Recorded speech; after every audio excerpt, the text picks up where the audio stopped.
Salut à tous, bienvenue sur la chaîne des malentendus. Aujourd'hui, je vais vous donner les 10 choses à savoir avant de prendre une décision concernant la greffe de cheveux. Clap, c'est parti. Première chose très importante à savoir, fais le bilan par rapport à ta calvitie, savoir où ça en est et si celle-ci est fixée, soit par traitement au minoxidil ou bien naturellement. Il faut savoir qu'avec le temps, celle-ci évolue. Il ne faut pas que tu te retrouves à te greffer des cheveux à l'avant si l'arrière va partir. C'est des choses à prendre en considération, très important car on ne peut pas se faire greffer de manière illimitée, 3 à 4 fois dans la vie. Il faut bien maîtriser ce paramètre-là. Deuxième chose à savoir, et pas des moindres, il va falloir déterminer la technique que tu vas utiliser pour la greffe de tes cheveux. DHI, FUE, FUE 3D. Il va falloir que tu t'informes sur l'ensemble de ces techniques et de voir laquelle correspond le mieux à tes besoins et tes attentes. Troisième chose, ça ce sera réservé plutôt pour les personnes qui vont se faire greffer à l'étranger, notamment en Turquie. Choisis des cliniques qui t'assure un résultat garanti. C'est-à-dire que si le résultat visuel ne correspond pas à ce que tu attendais, et auquel cas la seconde opération sera aux frais de la clinique. Quatrième chose à savoir, les résultats sont pas immédiats. C'est-à-dire que si tu veux voir exactement comment évolue la greffe de cheveux, regarde ma dernière vidéo que je vais te mettre dans le petit i. C'est long, c'est-à-dire que ça n'est pas comme si on refaisait ses lèvres ou ses seins. Moi, je suis même pas encore à 100% des résultats que je peux escompter. Les astuces suivantes vont plutôt aider ceux qui ont déjà pris leur décision quant à l'opération de la greffe des cheveux. Des petits conseils utiles qui vont te permettre d'améliorer ton confort de vie, on va dire, pendant tout le long du séjour et de l'opération.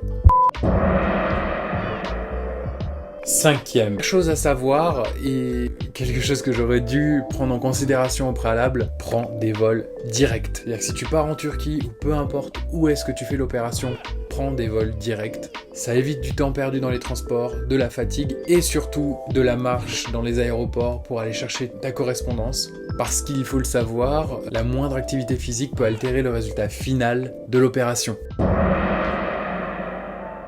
Prends des jours de vacances après une dizaine, quinzaine de jours afin de te remettre de l'opération, mais surtout d'avoir une apparence plutôt correcte 10 jours plus tard. On dirait que tu as fait la guerre, quoi.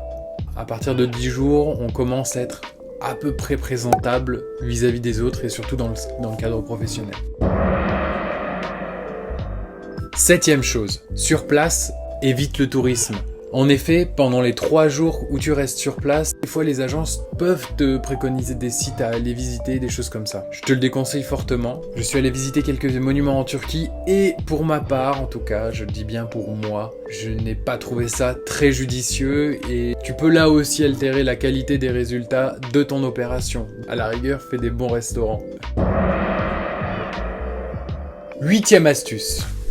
Avant ton opération, je te conseille de porter une chemise. La raison est simple. Lorsque tu vas te rendre dans la salle d'opération, pas de souci, on va t'opérer, etc.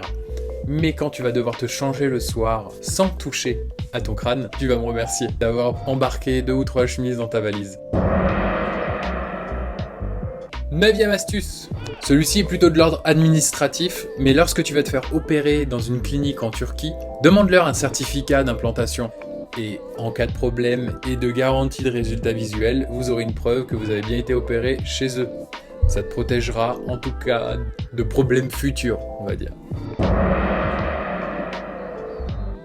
10e astuce. Il faut savoir une chose que l'on ne nous dit pas forcément ou qu'on trouve peu sur les sites internet pour s'informer, c'est ce qu'on appelle les white dots, les points blancs. Après avoir été greffé des cheveux, la zone donneuse peut être marquée par les prélèvements. Ça se traduit par des points blancs à l'arrière du crâne et lorsque vous coupez court les cheveux, ça peut se voir. Je vais vous mettre une photo par ici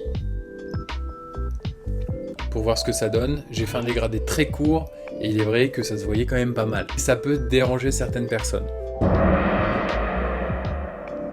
11e astuce, parce que vous êtes les meilleurs abonnés du monde, qui est peu relaté lorsque vous faites des entretiens avec certains médecins ou certaines cliniques. Il s'agit du shock loss et des changements de pigmentation de cheveux.